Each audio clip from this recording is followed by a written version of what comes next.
आणि त्याच्याशी बोलायची काय गरज होती ग तू? तो मुलगा आणि त्याची ती मिजाजखोर आई आपल्याला दवाखान्यात कसं बोलली ते विसरली? तुझ्या पप्पांना कसं बोलली ते पण विसरली तू? अगं जुनं झालं ना ते. जुनं झालं काय? जुनं झालं मम्मी पप्पांचा अपमान जुना झाला का?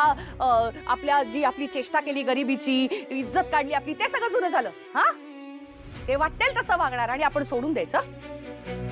मम्मी ठीक आहे ना, ती फक्त हाय बोलली असेल आणि तू लगेच ए तू बोलू नकोस हा.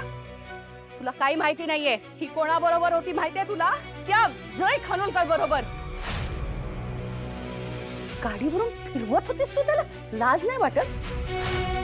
फिरत होती काय?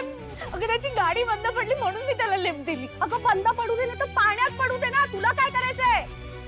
शरू अगं समजून घे, लग्नाच्या वयाची झालीयस तू. अशी स्कूटरवरनं भलत्याच कुठच्या तरी मुलाबरोबर फिरताना दिसलीस ना तर लोक काय बोलतील अगं? भलत्या साक्षी वहिनीचा भाऊ आहे ना. कुणी का असे ना. अगं पप्पानी सांगितलं ना संबंध नाही ठेवायचा तर नाही ठेवायचा. गाडी बंद पडली तर गेला असता ना टॅक्सीनी. तुला मध्ये मध्ये मदत करायची काय गरज होती? मम्मी बास आता, आल्यापासून कटकट करतेस तू. ए तू गप्प बसा. तू मदत केलीस त्याचं वाईट नाही वाटलं मला, पण ज्याची केलीस ना त्याला कदर नाहीये तुझी. पुन्हा अपमान करेल तू तुझा. लांब राहा त्याच्यापासून. मम्मी सॉरी, सॉरी ना. मी पण सॉरी. रस्त्यात मारलं मी तुला. मम्मी मी तर घरीच होते, कोणाला लिफ्ट पण नाही दिलं, तरी तू मला नाही जवळ घेतेस. ये स्वामी. जा चहा कर. नको नको नको, तुला धड चहा नाही करतायत. पुन्हा माझं डोकं फिरेल. मीच करते.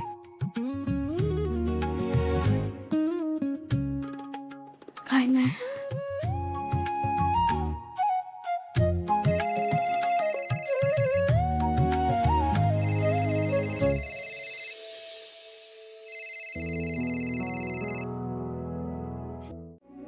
काय हो?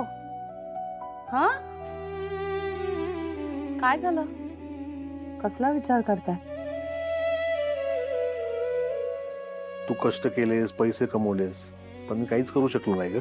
आपल्या बाईचं लग्न आहे, पण मी कितीही प्रयत्न केला तरी पैसे जमाच होत नाही. आणि तू झेपत नसून सुद्धा मोठमोठे ऑर्डर घेतल्यास, त्या पूर्ण केल्यास, पै पै जमवली. काय फरक पडतो? तुम्ही कमवले काय, मी कमवले काय? आणि तुम्ही किती वणवण करता ते काय दिसत नाही मला? लोन मंजूर नाही ना झालं तुमचं?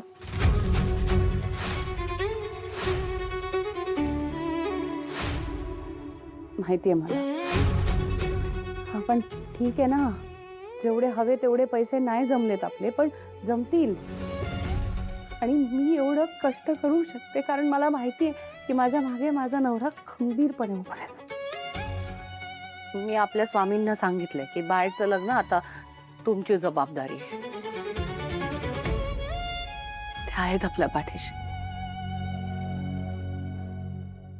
अहो ते हॉलचं बुकिंग दुसऱ्याला गेलं तर चला चला आपण जाऊया. हा मी तयार होऊन येते.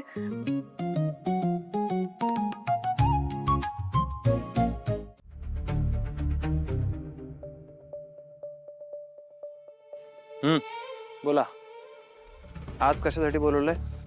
डायरेक्ट मुद्द्यावर येतो. त्या दिवशी गौतमवर हल्ला झाला, त्याला किडनॅप केलं गेलं. या सगळ्या मागे तू होतास का? म्हणजे मी का? म्हणजे तुझ्याशिवाय दुसरा कोणाचा फायदा असणार आहे यात? गौतम किडनॅप झाला होता आणि तुम्हाला असं वाटतं की मी या सगळ्या मागे? हे बरं यार, इथे मी तुम्हाला हेल्प करण्याचा प्रयत्न करतोय. माझं असावरीशी ठरलेलं लग्न मोडतोय मी तुमच्या सांगण्यावरनं, आणि तुम्हाला असं वाटतं की मी हे सगळं केलंय? म्हणजे माझा आणि या किडनॅपिंगचा काही संबंध नाहीये. मला खरंच माहित नाही कोणी केलंय हे. तू नाही तर दुसरं कोण? कोणीही असेल.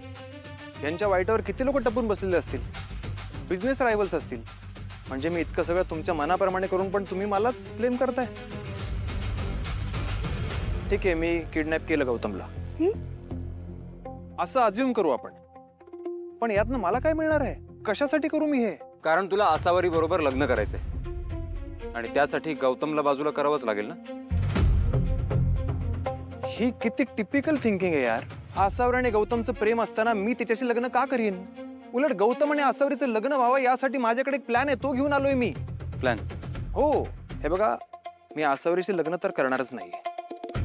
पण इतकं स्पष्ट आहे की मी माझ्या घरी पण काही सांगू शकत नाही. कारण की मी माझ्या घरी काही सांगितलं आणि त्यांनी मला प्रश्न विचारले तर त्यांना कळेल की मी काहीतरी लपवतोय. आणि अशाने ते तुझ्या घरी येतील, तुझ्या पप्पांना काहीतरी विचारतील आणि त्यांना काहीतरी कळालं तर उगाच राडा होईल. त्यामुळे हे सगळं कोडं जे आहे ना, ते आपल्याला जरा वेगळ्या पद्धतीने सोडवावं लागेल.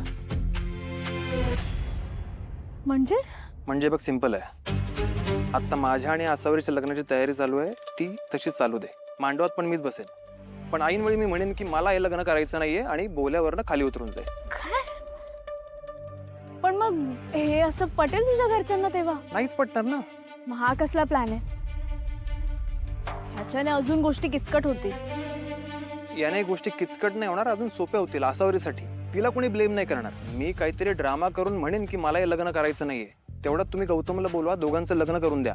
आई नो थोडासा ड्रामा क्रिएट होईल, पण ठीक आहे ना, दोघांचं लग्न तर होऊन जाईल. अरे पण आयत्या वेळी जर मम्मी पप्पांनी ताईचं लग्न गौतमशी नाही लावून दिलं तर? मग तुम्ही सगळे आहात ना, तुम्ही त्यांना पटवून द्या, समजावून सांगा.